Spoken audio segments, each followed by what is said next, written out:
o visitante y termina cometiendo actos terroristas. Puso el ejemplo del ataque en Colorado por parte de un egipcio que entró al país con visa de turismo. Escuchemos lo que decía el presidente Trump. Extreme dangers posed to our country by the entry of foreign nationals who are not properly vetted, as well as those who come here as temporary visitors and overstay their visas. We don't want them. In the 21st century, we've seen one terror attack after another carried out by foreign visa Nuestro país enfrenta un peligro extremo por la entrada de extranjeros que no son propiamente examinados y que además entran al país como visitantes temporales y se quedan por más tiempo del que pueden. No los queremos. En el siglo XXI hemos visto un ataque terrorista tras otro ataque terrorista por parte de extranjeros que se quedan más tiempo del legal con sus visas de lugares peligrosos de todas partes del mundo, decía el presidente Trump. Cabe destacar entre las excepciones a estas prohibiciones de entrada, por supuesto, aplica una excepción para deportistas, anticipando que para la Copa del Mundo sí podrán entrar. Si la selección de Venezuela logra clasificar, claro está, podrá entrar a territorio estadounidense, o si las selecciones de los otros 18 países en la lista. Pero además de ponerle su firma a estas proclamaciones, el presidente Trump también firmó una orden instruyendo a su Departamento de Justicia, a la Fiscalía, para que investigue al expresidente Joe Biden y a sus exfuncionarios con el objetivo de establecer si conspiraron para encubrir ante el pueblo estadounidense el declive cognitivo de Biden. Y uno de los ejemplos que utiliza Trump es el de la firma electrónica del expresidente Biden, o llamado AuroPen, y si la firma de Biden fue copiada y pegada en decenas de documentos federales para establecer cambios radicales en políticas. Néstor. Juan Camilo, gracias. Son miles de venezolanos que quedan prohibidos de entrar a Estados Unidos desde la semana entrante, muchos de ellos que viajaban seguramente desde Colombia. Se salvarán efectivamente quienes tengan la doble nacionalidad. Colombianos y venezolanos, de momento no se mete con los colombianos, a no ser que estudien en Harvard. Desde Caracas, Santiago Martínez. Señor, buen día. Luego de que anoche se conociese, pues la administración Trump prohibirá o restringirá la entrada a Estados Unidos a ciudadanos de 19 países, entre esos los de Venezuela, pues la reacción llegó casi de inmediato en voz del ministro Diosdado Cabello. Decía el que para muchos es el segundo hombre fuerte del chavismo que estar en Estados Unidos o intentar viajar en este momento es un riesgo para cualquier persona, no solamente para el venezolano, y que este tipo de decisiones solo las toman fascistas y supremacistas. Esto en referencia, obviamente, pues al presidente Donald Trump. Resaltar, Néstor, que es una decisión de este tipo nunca había ocurrido en la historia de Venezuela y que se suma a otras medidas que la administración Trump ha tomado ya contra los venezolanos, como por ejemplo las deportaciones masivas, la eliminación del TPS, del llamado paro humanitario y la posibilidad también de tener permiso de trabajo a solicitar el asilo político, que es uno de los caminos que toman los venezolanos para estar legalmente en Estados Unidos, pues le da permiso de trabajo y también eso podría estar afectado en cualquier momento. Pero escuchemos justamente lo que decía Diosdado Cabello anoche en vivo en su programa de televisión sobre esta última decisión de Donald Trump. Prohibiendo la entrada de cualquier venezolano a los Estados Unidos. Son como 9 países. No, ni con visa. Prohibida. Están eliminadas las visas para Estados Unidos. En verdad, estar en Estados Unidos es un gran riesgo para cualquier persona, no solo para los venezolanos. Quienes gobiernan en Estados Unidos es gente mala. Es el fascismo. Son los supremacistas, los que se creen dueños del mundo y persiguen a nuestro pueblo y persiguen a nuestra gente sin ninguna razón. En el caso específico de Venezuela, que es uno de los 7 países a quienes se restringe el ingreso a Estados Unidos, se señala o se afirma que el país carece de una autoridad central competente o cooperativa para emitir pasaportes o documentos civiles y no cuenta con medidas adecuadas de revisión y verificación. En varias de las reacciones o interpretaciones que ha habido, además, Néstor, aún no hay claridad si tiene que ver con las nuevas visas que se darán a partir del 9 de junio, que es el lunes próximo, o con las visas que estén actualmente en vigencia. Aún se espera alguna claridad en ese caso. También, por cierto, hubo una reacción de Amnistía Internacional, quienes condenan esta medida, tachándola de discriminatoria, racista y francamente cruel. Néstor. Estás escuchando Blue Radio.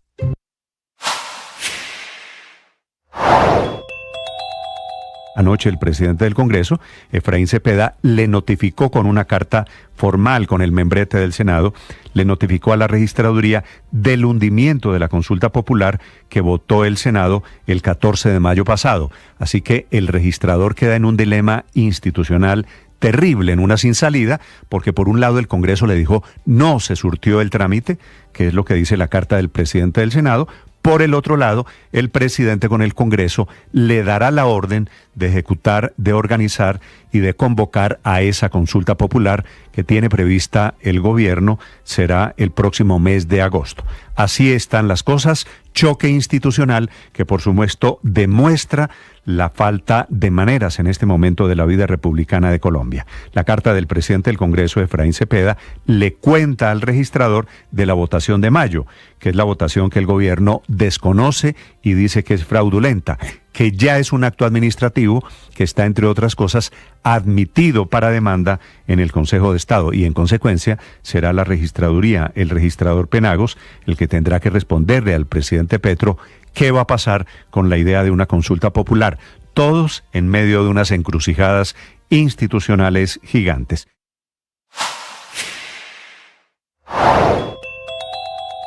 Doradal es un corregimiento del municipio de Puerto Triunfo en el Magdalena Medio, en Antioquia, sobre la autopista Medellín-Bogotá. Ahí está ubicada la famosa Hacienda Nápoles, la que fue de Pablo Escobar y el Cartel de Medellín, y hace unos años está convertida en un zoológico y un parque acuático, uno de los principales atractivos turísticos de esa población que precisamente vive del turismo. Ese es el contexto y el escenario de una protesta en contra de una idea que tiene el presidente Gustavo Petro. El presidente le dio la orden a la Agencia Nacional de Tierras, la de Felipe Harman, que la Hacienda Nápoles sea entregada a campesinos de la región como parte de una reparación por lo que significó el gigantesco predio, que es cierto, fue y para algunos sigue siendo símbolo de narcotráfico, de las excentricidades de Pablo Escobar y del conflicto armado.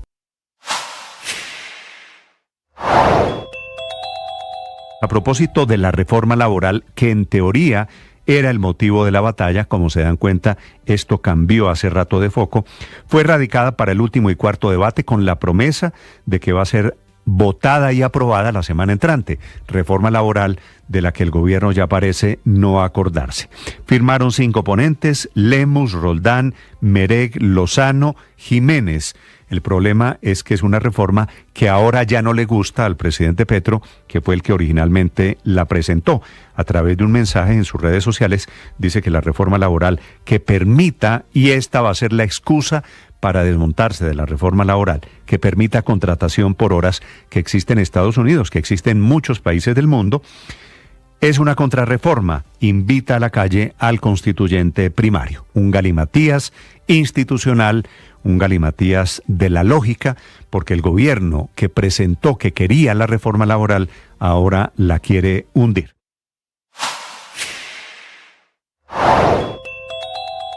El terror llegó a la ciudad de Tuluá en las últimas horas con la noticia sobre la extradición del máximo cabecilla de la banda criminal La Inmaculada, Andrés Felipe Marín Silva, alias Pipe Tuluá, horas después de que este delincuente fue trasladado de la cárcel Picota de Bogotá a la estación de Mártires.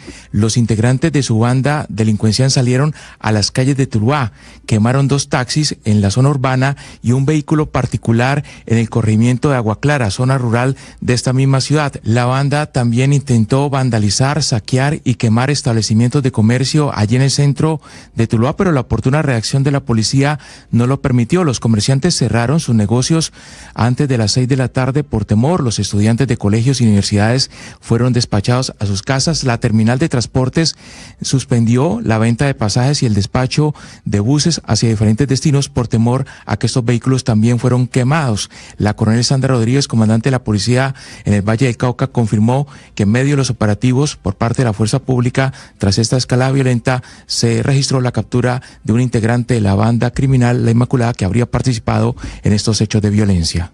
Es periodista y también está en Mañanas Blue. 7 de la mañana, 9 minutos. No siempre en nuestra vida elegimos bien. Eso lo sabemos todos. Todos hemos pasado por buenas intenciones y hemos terminado eligiendo mal. Tal vez porque tenemos poca claridad, porque nos emocionamos y terminamos afectándonos a nosotros mismos y obviamente afectando a las personas que están alrededor. Aquí, cuando tomamos conciencia de esa situación, aparece el arrepentimiento. Esa sensación incómoda que nos confronta, que nos duele, que nos hace mirar hacia atrás y reconocer que nos equivocamos. Es de gente sana mentalmente arrepentirse. La tragedia son aquellos que constatan los errores cometidos, las consecuencias y se mantienen tercamente en su equivocación. En este sentido, el arrepentimiento es una señal de que hay conciencia y humanidad en nosotros. Es una experiencia que nos conecta con nuestra propia vulnerabilidad, con la capacidad de revisar lo vivido y con el deseo de hacer las cosas mejor. Lo fundamental es no quedarse atrapado en la culpa. La sentimos y la vivimos realmente, pero nos liberamos de ella porque la culpa, cuando se estanca, no transforma, paraliza, castiga, agota. No se trata de negar la responsabilidad, sino de usar esa incomodidad que tenemos como impulso para crecer.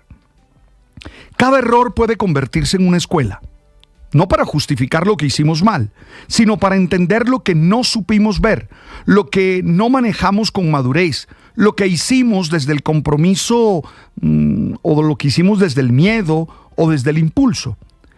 Aprender implica asumir con honestidad lo que pasó, comprometerse a no volver a repetirlo y, si es posible, a reparar el daño causado.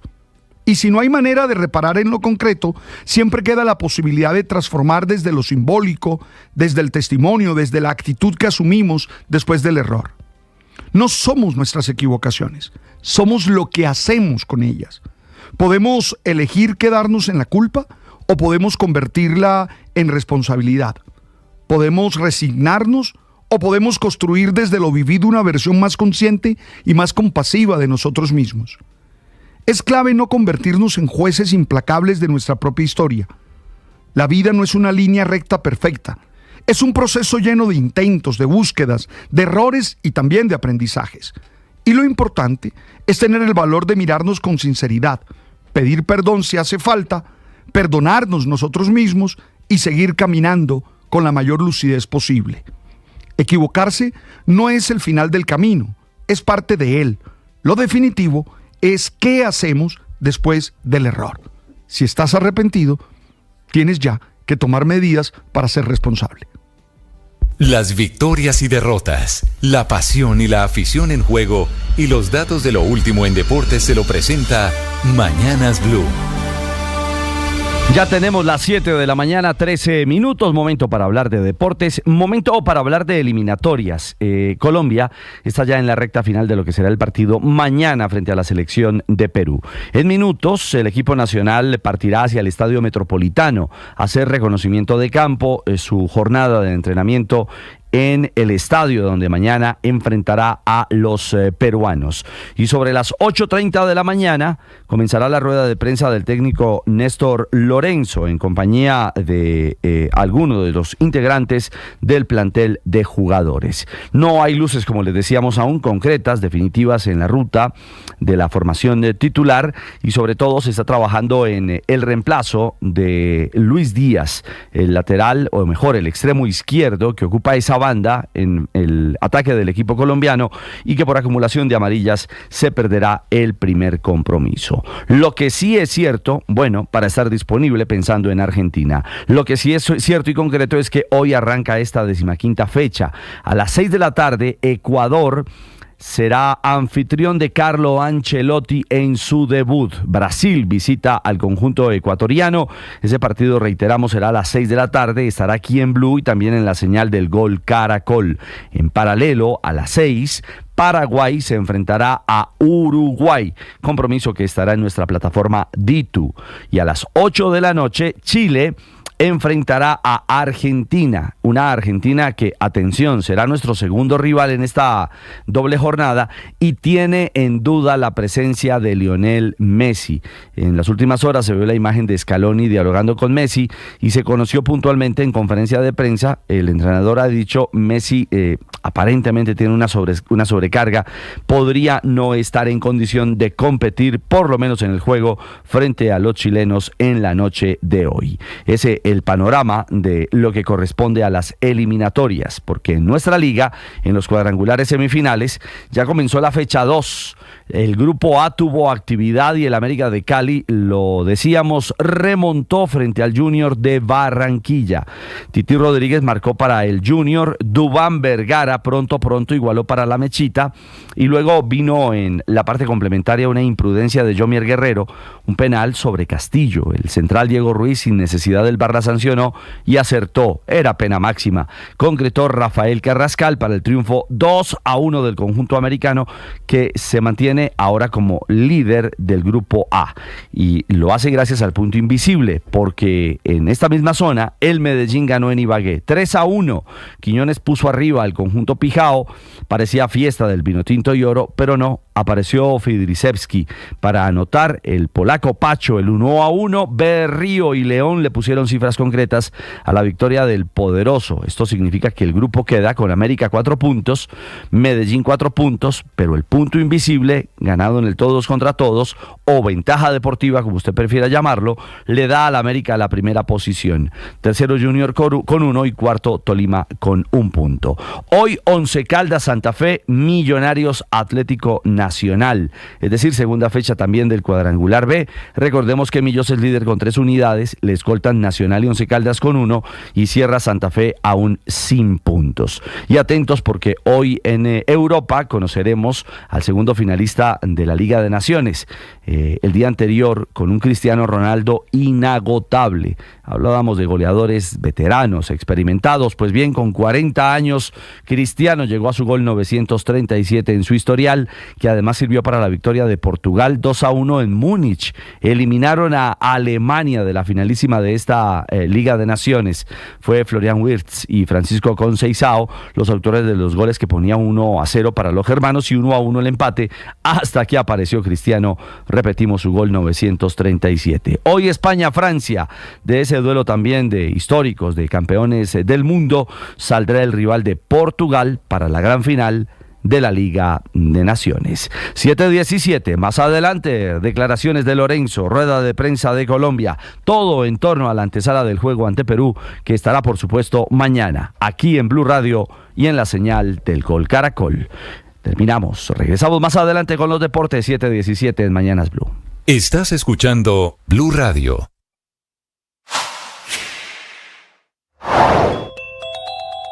Hablando de la consulta, han cerrado el puño 8 partidos políticos, la mayoría del Senado en contra de esa iniciativa. Solamente la defiende el Pacto Histórico, el partido del presidente, luego de una dura reprimenda del presidente. Ayer hubo una reunión en la Casa de Nariño para definir las actuaciones políticas a partir de ahora, conociéndose además un chat entre el presidente Petro y el senador Iván Cepeda, revelado por Colprensa y la revista Semana, en el que el presidente Petro, muy molesto, le reclama al senador Cepeda por la falta de acción, considera él, del Pacto Histórico en la votación en la que se hundió la consulta popular. En materia gremial, la mayoría de sectores están en contra de esta posibilidad, dicen que es un salto al vacío y que sería un golpe de Estado. En cualquier caso, el balón está en la cancha del registrador Hernán Penagos, quien recibió en las últimas horas la notificación del presidente del Senado sobre el hundimiento de la reforma, pero muy seguramente tendrá también en sus manos el decreto convocando a la consulta. Y él tendrá que definir cuál será el derrotero que seguirá. Tuvieron que prohibir la venta de combustible en Tuluá porque iban a quemar el pueblo.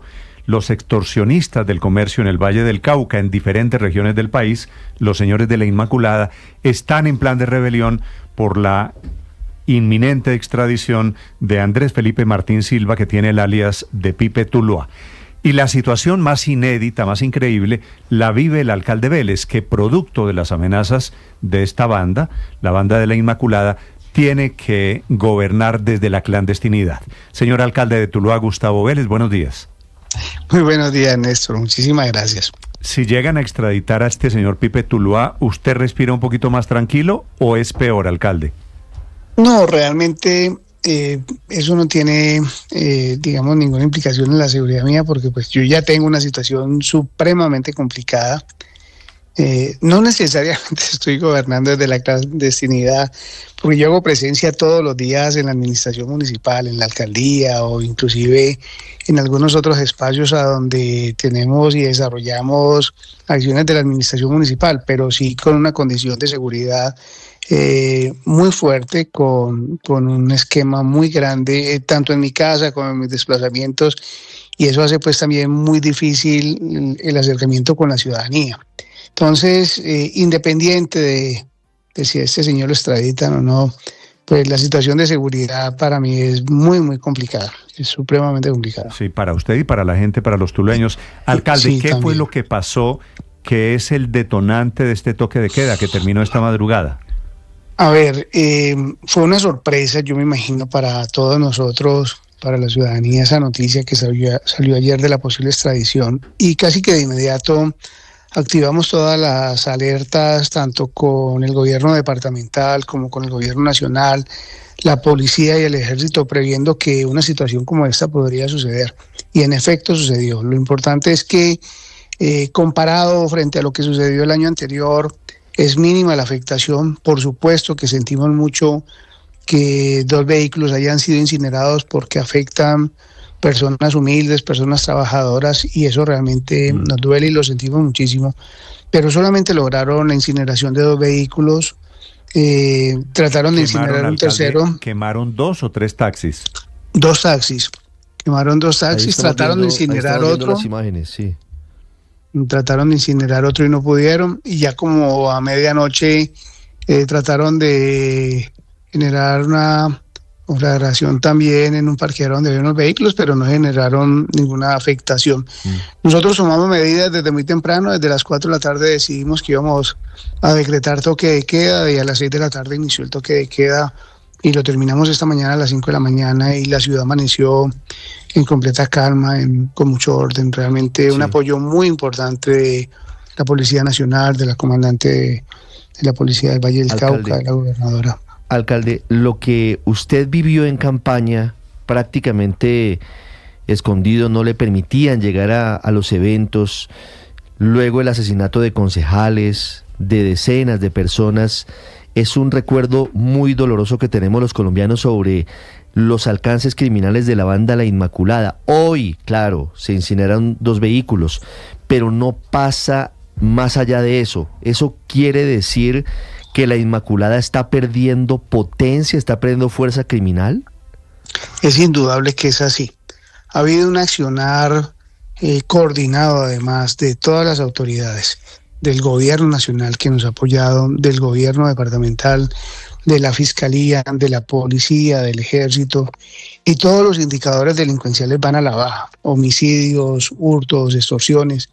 Lo que quiere decir es que cuando el Estado actúa conjuntamente, cuando hay una decisión de combatir una organización delincuencial, finalmente nadie es más poderoso que el Estado, y eso se ve todos los días. Y la decisión del gobierno nacional de la posible extradición de Pipe, pues finalmente es una muestra de que el Estado es capaz de poner la casa en orden, que solamente se necesitan decisiones, y lo que nosotros esperamos es que el Estado siga actuando, que los delincuentes no sigan desde las cárceles ordenando acciones en contra de la ciudadanía, extorsiones, asesinatos, que las personas que le han hecho tanto daño a nuestra comunidad de verdad purguen sus penas, y que haya una aplicabilidad de la justicia, que esto funcione como corresponde. Es lo que nosotros necesitamos. Alcalde, a nivel local estamos haciendo todo lo que nos toca.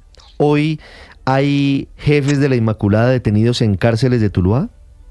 No hay jefes de La Inmaculada detenidos en cárceles de Tuluá, todos están por fuera de Tuluá, alias Caregallo, alias Carevieja, alias Nacho, alias El Enano, todos ellos están por fuera de Tuluá. Mire, pero vuelvo y hago la reflexión, pero es que es muy complejo cuando desde las mismas cárceles estas personas tienen la posibilidad de comunicarse, de llamar, de planificar actos delincuenciales, de extorsionar o de ordenar asesinatos. Esa es la parte más complicada. Claro.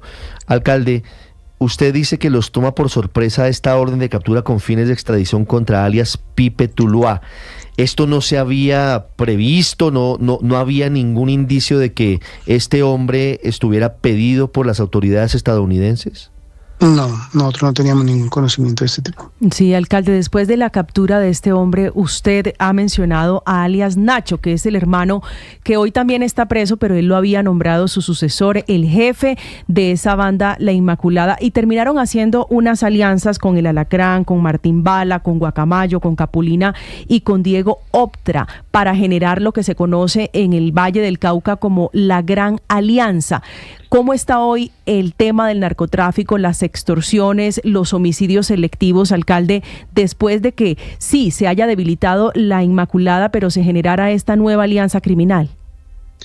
A ver, realmente nosotros no tenemos información acerca de esta posible alianza entre delincuentes. Digamos que este es un tema ya más del orden del gobierno nacional, de las fuerzas de investigación, de los organismos de inteligencia, y nosotros como tal desde la alcaldía o desde las alcaldías no tenemos este tipo de información. Lo que es claro es que todas las acciones delincuenciales, por lo menos en nuestro municipio y seguramente también en el departamento, han ido mejorando, han ido a la baja. Entonces, claro, hoy tenemos menos homicidios que lo que teníamos en el año 2022, 2023. Estamos un poco por encima del año pasado. El año pasado tuvimos menos de 100 homicidios y la meta es este año poder también estar en esa cifra, menos de 100 homicidios, que además es una cifra muy alta, indudable. Pero todos los indicadores delincuenciales han ido mejorando. Temas de extorsión, de hurtos a comercio, de hurtos a residencia, de asesinatos. Digamos que todo esto ha sido muy efectivo gracias al trabajo articulado, vuelvo y digo, de la administración municipal, del apoyo del gobierno departamental y nacional y por supuesto de la Fiscalía, la Policía y el Ejército, y esto debe continuar así indudablemente. Alcalde, Pipe Tuluá incluso ha intentado ser gestor de paz. Incluso tuvo reuniones con personas que han tenido que ver con esa vieja idea del gobierno nacional en su momento. Al final no logró colarse por esa rendija, pero la pregunta es ¿de dónde surge el poder criminal de Pipe Tuluá? ¿Cómo logra acumular tal cantidad de capacidad criminal como la que hemos visto desplegada en Tuluá y en otras zonas del centro del Valle del Cauca? Mire, yo digo que el mayor problema que tenemos en el país es que estos delincuentes desde las cárceles, además protegidos en los mismos centros de reclusión, pues comienzan a hacer alianzas entre ellos, comienzan a tener beneficios y desde allí comienzan a coordinar y a planificar toda esta serie de actos delincuenciales. Y en el caso de Tuluá es indudable que hubo una alianza, un apoyo del gobierno municipal del periodo anterior que generó el fortalecimiento de esta banda delincuencial, por acción o por omisión. Es indudable que ellos se fortalecieron durante ese periodo del año 2021 al año 2023 y esto les generó entonces ocupar posiciones a nivel local dentro de la administración municipal, de manejar contratación, de extorsionar a los contratistas, de tener injerencia en las acciones locales y de esta manera poder llegar entonces a generar extorsiones cuantiosas a comerciantes, empresarios en Tuluá que seguramente terminaron fortaleciendo la economía de esta organización delincuencial. Entonces, este es un tema que lo sufrimos los tulueños, lo venimos sufriendo hace muchos años, pero que se agudizó desde el año 2021 a la fecha y que llevó entonces al fortalecimiento financiero y económico. ¿Eso tuvo que ver con los nexos con políticos que alcanzaron y empezaron a tener los hombres de la Inmaculada? Es que no hay otra manera de que esta organización o cualquier organización se fortalezca si no tienen el apoyo de políticos corruptos que hacen parte de la misma administración o del mismo Estado. Sí, alcalde, hace exactamente un año Pipe Tuluá le ofreció en un gesto, decían ellos, de buena voluntad, una tregua por algún tiempo, tal vez un mes, de no homicidios o de 0 homicidios en el departamento del Valle del Cauca. Y había en el ambiente o marchando un proceso de paz con esta banda delincuencial. ¿En qué quedó eso, alcalde? ¿En qué quedó ese proceso de paz con esta banda que para muchos es el equivalente de los xotas y los espartanos en Buenaventura, que también estaban en una tregua, en una mesa de conversaciones? Mire, realmente ese tema también está en cabeza del gobierno nacional. Nosotros no tenemos la más mínima posibilidad de aceptar un acuerdo o de sentarnos a negociar con cualquier actor delincuencial. O sea, eso no está en la capacidad de un alcalde o incluso de un gobernador. Esa es una decisión del gobierno nacional. Nosotros hace un año escuchamos al ministro de Justicia en su momento que nos manifestó que habían delegado 2 personas para que los escucharan, pero De ahí no pasó ninguna otra información, es decir, nosotros no conocemos que haya habido un proceso, un acuerdo de negociación, y mucho menos pues que nos hayan invitado, que nos hayan llamado pues a ser parte de una mesa de diálogo y de negociación con estos delincuentes. O sea, para nosotros este es un tema completamente desconocido, que si sucede está única y exclusivamente en cabeza del gobierno nacional. Sí, ¿a ustedes les llegó la versión de que el hermano del presidente Petro, Juan Fernando Petro, pudo reunirse con Pipe Tuluá en la cárcel?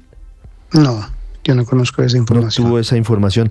Alcalde, ¿qué viene ahora para Tuluá en caso de que, como todo pareciera indicar, se materialice su extradición en las próximas horas desde Bogotá hacia Estados Unidos? ¿Cómo cambia el panorama y la geografía de lo que significa el crimen para el municipio? No cambia para nada. Mire, nosotros seguimos trabajando con las autoridades.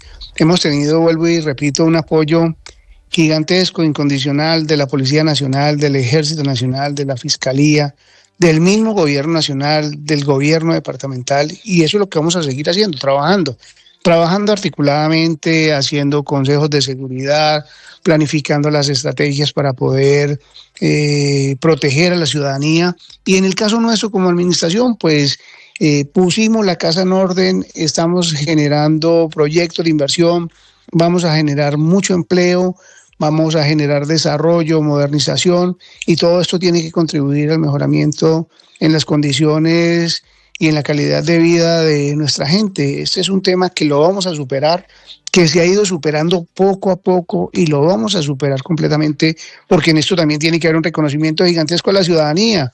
La resiliencia, la capacidad de los ciudadanos tulueños ha sido inmensa, su capacidad de reinventarse, de volver a iniciar algún tipo de actividad comercial, pues esto es un ejemplo de resiliencia a nivel nacional. Y bueno, seguimos trabajando para que esto funcione de la mejor manera posible. Lo entiendo perfectamente, señor alcalde Vélez. Gracias por acompañarnos y suerte para usted, para la gente del Valle del Cauca que están enfrentando este fenómeno de la delincuencia. Gracias, muy amable, alcalde. A ustedes, mil y mil gracias. En segundos, noticia de última hora en Mañanas Blue. Estás escuchando Blue Radio.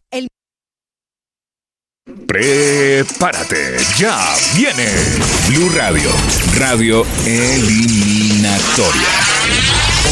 Todos los partidos rumbo al Mundial en las frecuencias de Blue Radio, en nuestro canal de YouTube @Blue Radio Co, en la pantalla del Gol Caracol y en VTube. Descarga la aplicación. Somos Blue Radio. Más que radio, más, mucho más. Con la Selección Colombia siempre.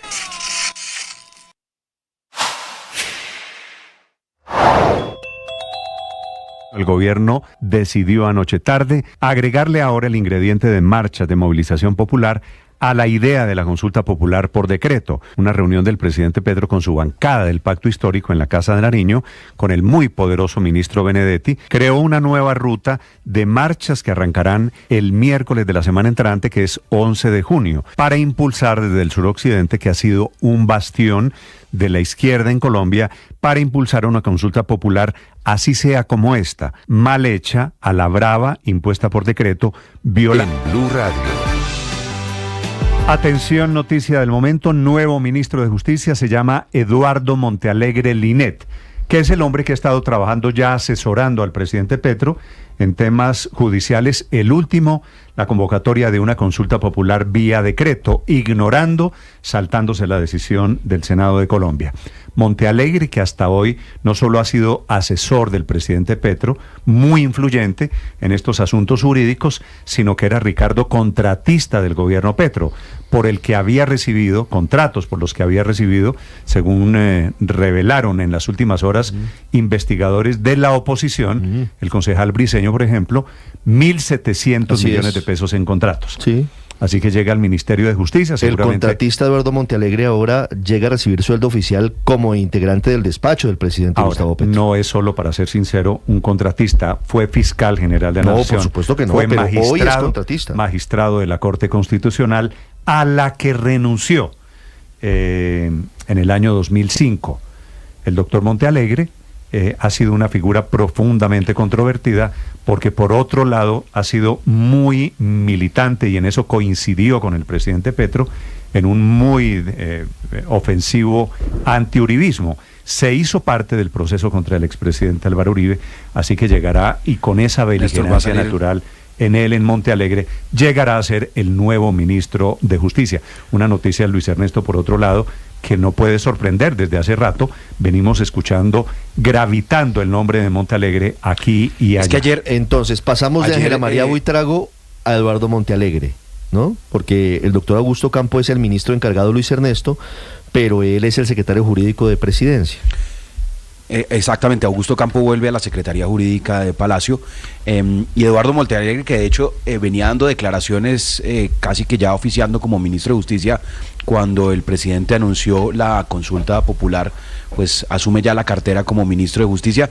Pues me parece que es una buena noticia porque le va a salir mucho más económico los servicios del doctor Montealegre al Estado colombiano o al gobierno colombiano, mejor dicho. Bueno, esa es una manera de verlo. La verdad es que el doctor Montealegre no es de medias tintas, eso hay que reconocérselo.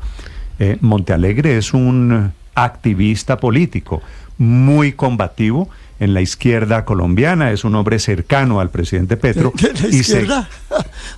Ahora ya metieron en la izquierda a todo el mundo, ¿no? Bueno, no, pues, pero no me eche la culpa a mí, Aurelio. Eso, bueno, sí, no, usted es libre de clasificar al que quiera como quiera. Pues está más cerca de la izquierda que de la derecha, está en el bloque, del senador Iván Cepeda de víctimas en el proceso contra el expresidente Uribe, por ejemplo. ¿Qué quiere que le diga? Que Montealegre ideológicamente, ¿en qué sector lo ve usted? ¿En el petrismo le parece mejor definición? Pero en el partido del presupuesto. Montealegre es militante del partido del presupuesto, eso está clarísimo. Pero además hay algo sobre el presupuesto, déjeme dar un dato. Cuando Álvaro Uribe era presidente de Colombia, él era contratista de la Cancillería, y ya Montealegre había renunciado a la Corte Constitucional, Montealegre fue contratista también del gobierno Uribe. Era contratista, era asesor para los temas de derechos humanos en la Cancillería de Colombia. Tal vez por eso. ¿Usted era la canciller en ese momento, María Consuelo? Y ¿Montealegre fue asesor suyo? Y ya estaba cuando yo llegué. O sea, él fue contratado desde que la doctora Carolina Barco era canciller. Sí, lo cual por otro lado quiere decir, es que ayer no se le olvide pues ha trabajado para diferentes gobiernos, pero tal vez por eso, porque ha sido contratista de los gobiernos, fue que ayer le dijo el exmagistrado Nilson Pinilla que era un mercenario del derecho, ¿no? Que es una definición muy fuerte. Exmagistrado y expresidente de la Corte Constitucional. Pero entrando ya en materia, Néstor, ¿cuáles han sido los aportes del doctor Montealegre a la rama jurídica en el país? A mí me nombran Montealegre y yo me acuerdo de Natalia Springer, me acuerdo de la universidad que iba a hacer en la fiscalía. ¿Usted se acuerda? Me acuerdo que quería hacer. Es decir, usted le hace pero digamos, largo, etcétera, Aurelio, de no aportes. Alcancé a suponer que en el momento en que yo anunciase la noticia, Eduardo Montealegre, nuevo ministro de Justicia, pues surgen de inmediatamente los defensores y los detractores. Pero yo le digo una Defensores. Hablo con el ex vicefiscal de Montealegre, Héctor, que se llama Jorge Perdomo. Jorge Perdomo, sí. Y le digo, candidato además a la fiscalía. Y le digo, estoy buscando confirmar la noticia de si Montealegre acepta o no el Ministerio de Justicia. Y me dice Perdomo, mira, perdóname, pero yo no tengo relación. No existe esa relación no hace tengo años. relación, pues porque la relación con el doctor Montealegre está cortada.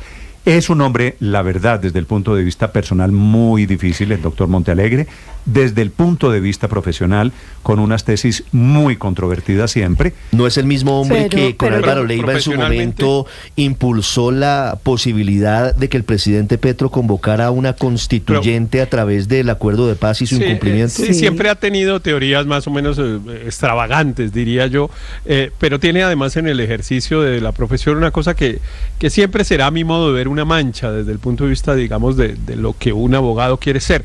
Era magistrado de la Corte Corte Constitucional y renunció para poder tener un contrato con Salucop, ¿no? De miles de millones de pesos.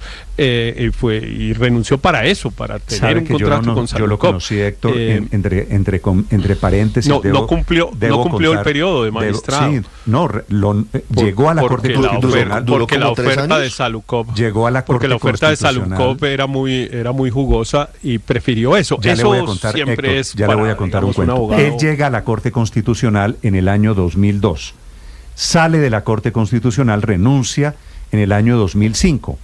En esa época, hace 20 años, él me invita y todavía no había estallado el escándalo de Saludcop, y ahí conozco yo a Eduardo Montealegre, y en ese momento Eduardo Montealegre me llena de elogios y de piropos que hoy parece se le han olvidado, y me presenta a Palacino.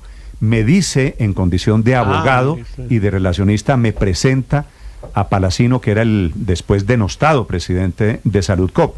Así que Montealegre desde siempre, a varios delitos, desde siempre ha tenido un pie en el mundo de los contratos privados, y efectivamente y la verdad es que el doctor Montealegre era un gran jurista, y digo yo era porque evidentemente hace años dejó de serlo, pero era un muy buen jurista. Fue profesor del externado, entre otras cosas. No era profesor de Derecho Constitucional, sino de Derecho Penal. Él trabajó con el doctor Jaime Bernal Cuellar en sus comienzos en el externado durante varios años, y era ahí reconocido como un muy buen profesor y un muy buen abogado, y llegó a la Corte un poco con esa áurea de buen jurista, pero efectivamente después de su renuncia en la Corte lo que ha tenido es una serie de hierros desde el punto de vista del ejercicio profesional que ya van en esto, que es el consejo a un presidente de que abiertamente desconozca el orden jurídico. Eso incluso llega a ser una falta disciplinaria, Néstor, en el ejercicio de la ética de los abogados. Un abogado que directamente le dice a su comillas cliente, en este caso que es el gobierno, el presidente de la República, que desconozca abiertamente el orden jurídico, pues eso es una falta disciplinaria. Pero a mí me parece, Néstor, que hay una buena oportunidad para inaugurar una cosa, que es la moción de censura.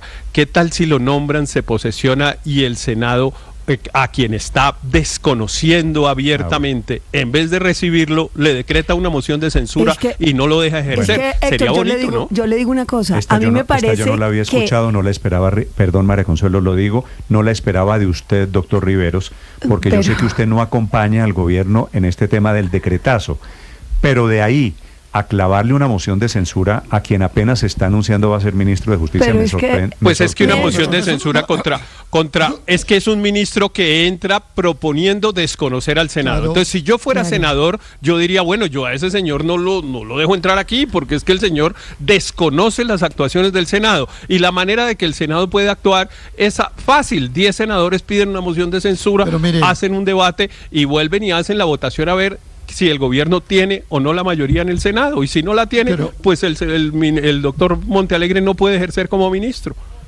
Yo les digo una cosa, a mí me parece que el escenario, de pronto le copian, pero el escenario de que sea ministro, de que sea nombrado ministro, es más conveniente, porque de todas maneras estaba ahí, de todas maneras estaba diseñando esas alternativas, y voy a usar la palabra de Héctor, extravagantes en el mundo del derecho, en donde desconoce la división de poderes del país y la Constitución. Pero por lo menos va a ser uno de los que firma el decreto si lo quieren sacar. Entonces, los otros ministros van a tener un corresponsable en el ministro de Justicia, y va a ser una persona a la que también le caiga las consecuencias de firmar un decreto que todos saben que es ilegal. No, es que por lo menos responde, Néstor, por lo menos responde al firmar, porque es que hoy en día él como asesor está en el mejor de los mundos, manda y dice y figura y no responde por nada. Entonces, al ser ministro, no solamente nos va a costar menos, como decía Luis Ernesto, sino que adicionalmente va a tener el control político en cabeza de él, como lo dice Héctor Riveros. Hola Héctor, a propósito, Montealegre, de quien usted está diciendo merece una moción de censura, ¿no es externadista como usted? Sí, señor, yo lo acabo de decir, Néstor, que era un profesor del externado. ¿Y usted por qué tan duro con gente de su universidad? Porque allá hay de todo. No es que no se trata de ser de la universidad o no, sino de que en este caso realmente hay un desafío al ordenamiento jurídico. No, Néstor, claro, yo no fui amigo del doctor Montealegre, ni mucho menos.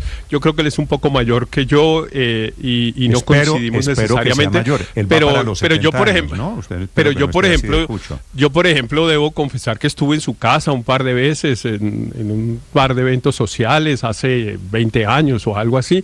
Claro, pero es que a mí eso no me afecta para nada, Néstor. Podría seguir siendo mi amigo, y si fuera mi amigo y si fuera un amigo cercano, diría lo mismo que estoy diciendo, porque es que a mí sí me parece que una cosa que es absolutamente intolerable, una línea roja que uno tiene que tener, al menos mientras ejerce la profesión de abogado, es el respeto al ordenamiento jurídico, y esto es una cosa que es abiertamente contraria a la Constitución colombiana, pretender desconocer el concepto del Senado. Dos perlas esta mañana muy fuertes: una, que le apliquen moción de censura a Montealegre, y dos, que lo investiguen, que le quiten la tarjeta profesional por proponer lo que está proponiendo de desconocer, de romper el orden institucional.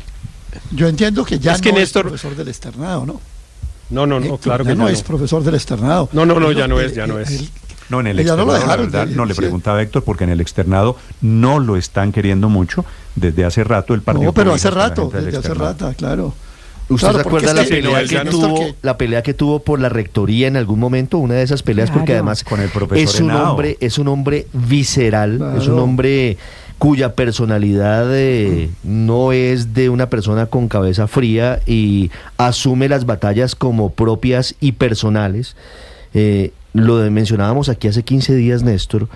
Me llama mucho la atención, entre otras cosas, que vaya a ser el ministro de Justicia del presidente Petro, cuando hace 2 semanas estaba denostando a través de chats que compartía con muchas personas por la elección de Héctor Carvajal como magistrado de la Corte Constitucional. Pero fue durísimo contra el presidente Petro. Eso no le extrañe tanto. 2 semanas después. La cuenta Blue Radio Com y cuenta Néstor Morales, para quien quiera darme su opinión sobre Eduardo Montealegre Linet, como dice él, nuevo ministro de Justicia del gobierno del presidente Petro, ministerio que estaba en condición de encargado el doctor Augusto Campo, que es el secretario jurídico de la Presidencia de la República.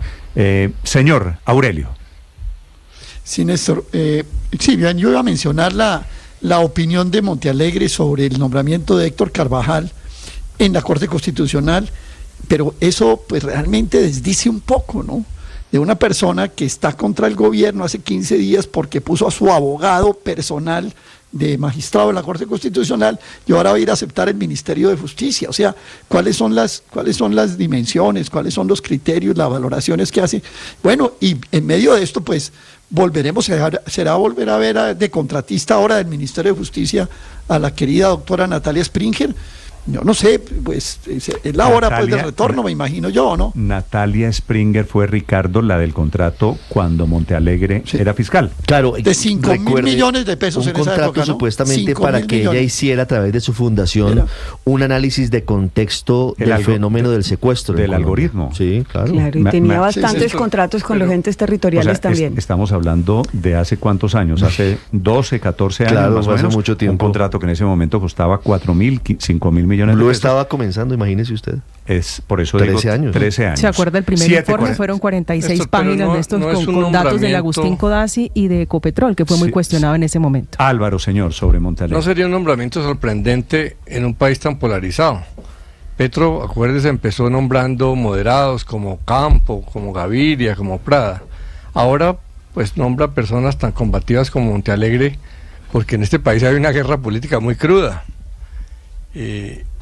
Montealegre es perfecto para esta etapa del gobierno porque pues es tan preparado como controversial, especialmente porque como fiscal encarceló a muchos uribistas de alto rango, y así funcionan los gobiernos en países ultrapolarizados. En Estados Unidos es igual.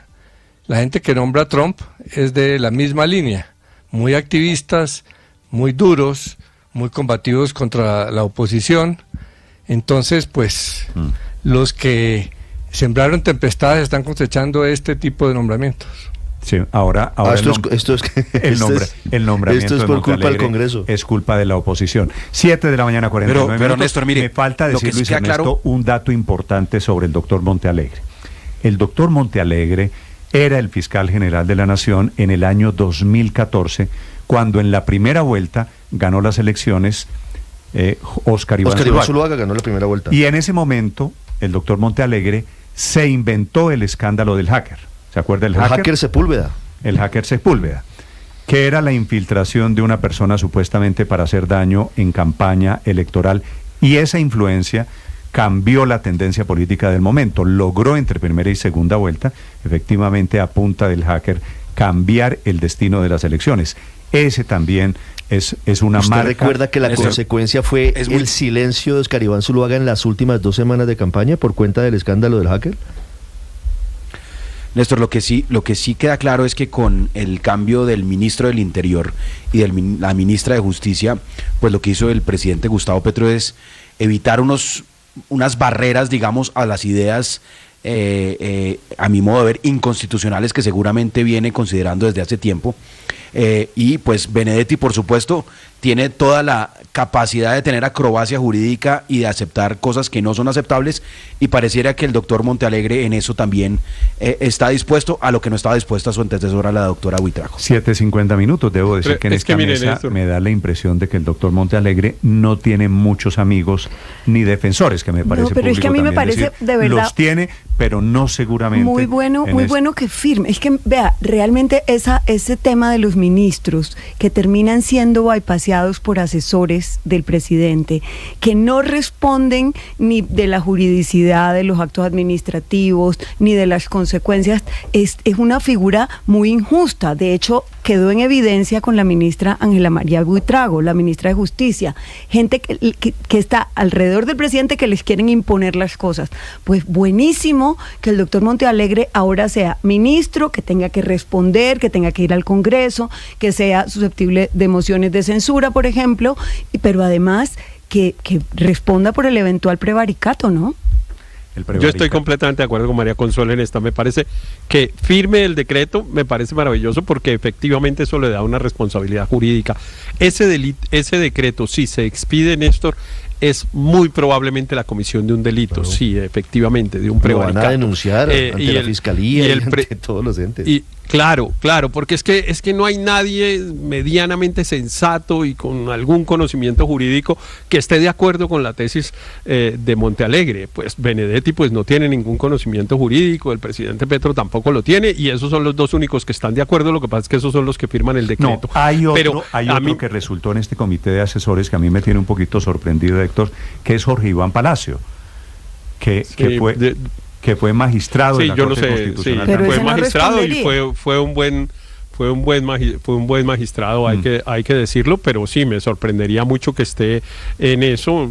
También está el doctor Vargas, que es el embajador de Colombia en la Luis Ernesto OEA, Vargas. Luis Ernesto Vargas, que también fue magistrado de la Corte, pero a mí sí me parece que efectivamente este tipo de cosas tienen que tener responsabilidades. Uno no puede meter a un país en una situación como la que nos está metiendo el presidente Petro, con el apoyo jurídico de un abogado que además fue magistrado de la Corte Constitucional como el doctor Montealegre, sin que eso tenga consecuencias. Es que si yo hoy le digo a usted, oiga, mire, hagámosle tal trampa, tal en el contrato que usted está firmando, venga, yo lo asesoro, eso es una falta disciplinaria. Si ese, que es un tema relativamente menor entre dos particulares, produce unas consecuencias de responsabilidad, ¿cómo no lo puede producir inventarse una teoría jurídica como la que se está inventando Montealegre para hacer incurrir al presidente en un delito? Eso claro que tiene que tener una responsabilidad disciplinaria. Es que el ejercicio de la profesión es un ejercicio que contiene responsabilidades, y quienes ejercemos esa profesión tenemos que decirlo, porque es que los abogados no tenemos por qué ser así, no tenemos por qué estarnos inventando rabuladas para tratar de darle la razón a nuestro cliente, Néstor. Y a mí sí me parece, insisto, en que después de que firme el decreto, pues si yo fuera senador le metería una moción de censura y lo haría feliz. 7:54 minutos. Quiero decirle que le están copiando en el Congreso. Me escriben un par de senadores que me dicen: Riveros está iluminado hoy, y seguramente le van a coger la caña a doctor Riveros con el tema Montealegre. Repito, nuevo ministro de Justicia, nombrado, decidido por la Casa de Nariño, Eduardo Montealegre. Estás escuchando Blue Radio.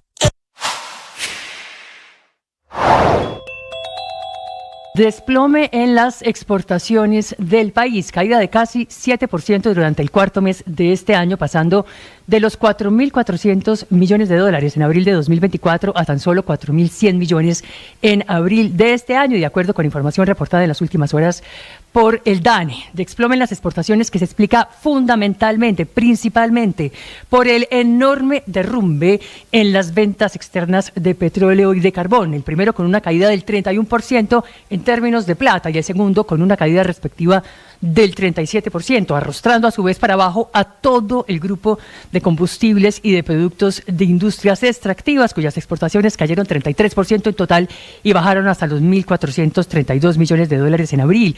Una malísima racha de los otrora productos estrella del país, en particular del petróleo, con apenas 12 millones de barriles exportados en el mes de abril, es decir, 19% menos frente al mismo mes del año pasado, cuando el país vendió al exterior casi 15 millones de barriles de petróleo crudo. Una caída en el volumen exportado que se suma también a una caída en los precios internacionales, con un barril Brent, que es el de referencia para nuestro país, para Colombia, que ha perdido 18% de su valor en los últimos 12 meses y hoy se cotiza en torno a los $67.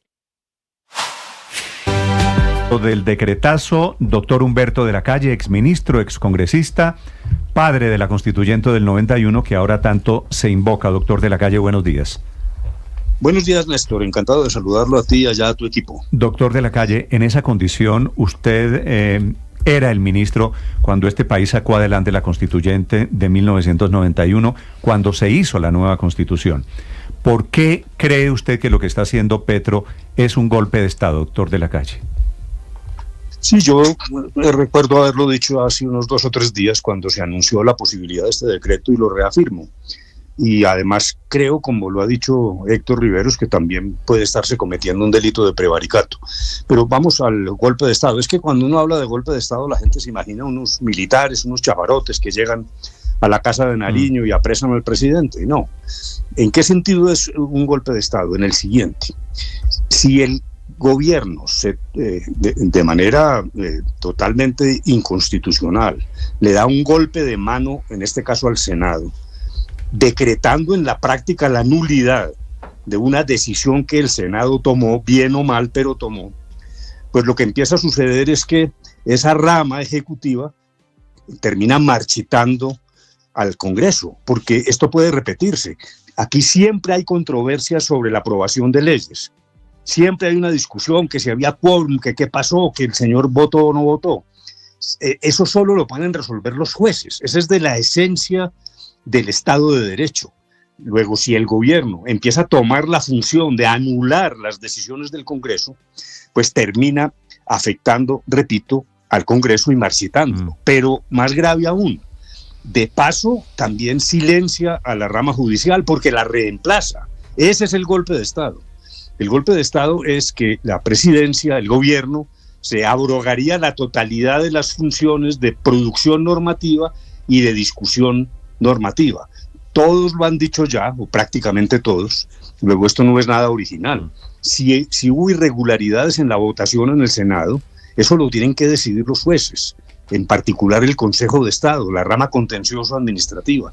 El gobierno no puede decretar la inexistencia, la nulidad o pasar por encima de decisiones del Senado, arguyendo allí una cosa un poco confusa sobre el quórum, sobre el fraude, etcétera. Héctor Riveros ha claramente demostrado que ahí no hubo el tal fraude. Hay una decisión que políticamente puede ser controvertida, pero lo que estamos viendo es realmente y literalmente en ese sentido un golpe de Estado, porque es la anulación de las ramas del poder. Y eso de la separación de poderes, es que hay quienes creen que eso es como el organigrama, como si fuera una empresa, que es que hay tres líneas de trabajo de una empresa. No, eso está en la esencia de la democracia, porque eso se lo inventaron para evitar precisamente el autoritarismo. Si usted destruye o afecta la separación de poderes, lo que está es entrando en un mar autoritario que en este caso además puede ser también delictuoso. Luego, a mí sí me parece que estamos en un momento como de emergencia. Esto, hay quienes dicen, eso no pasa nada porque finalmente lo tumban. Y claro, debe haber una estrategia del gobierno que presupondrá, me imagino, que el Consejo de Estado tumbará eso de manera rápida, pero la estrategia va mucho más allá, porque es precisamente descuadernar lo que hemos venido conociendo como democracia, ¿no? Doctor de la Calle, le iba a decir Montealegre, discúlpeme el lapsus que no sé si usted... Yo quedé preocupado. No sé si usted considera mi lapsus ofensivo. Ya en segundo le pregunto, pero ¿por qué supone usted, doctor de la Calle, que el gobierno no acepta pues una decisión de la justicia? En este país siempre, cuando hay controversias de esta naturaleza, uno va y presenta una demanda o en el Consejo de Estado o en la Corte Constitucional o una tutela, cualquiera que sea la figura jurídica, y acepta una decisión de un árbitro que se llama justicia. ¿Por qué supone usted que el gobierno es el que está tomando la decisión aquí de considerar que la decisión del Senado no vale? Claro, porque el decreto lo que hace es convocar contra el concepto del Senado. Es que constitucionalmente es una precondición para la consulta que el Senado dé concepto favorable. Luego anula, impide, o como lo quiera llamar usted. Cuando digo anula, no estoy hablando de tecnicismos jurídicos. Está pasando por encima de una decisión ya tomada por el Senado. Ahora, ¿por qué es esto aún más grave? En general, usted lo dice muy bien, bueno, los colombianos, mal que bien, aceptamos decisiones judiciales, a veces a regañadientes. Los gobiernos generalmente se ponen bravos con las Cortes, pero terminan aceptando. Este gobierno ha sido muy duro con las Cortes, ha pateado a las Cortes insistentemente, pero es la primera vez donde se anuncia a través de un decreto que desconoce la competencia del Senado. Es la primera vez que se anuncia una ruptura profunda del orden constitucional. Luego, más allá de que esto lo que es una estrategia electoral que también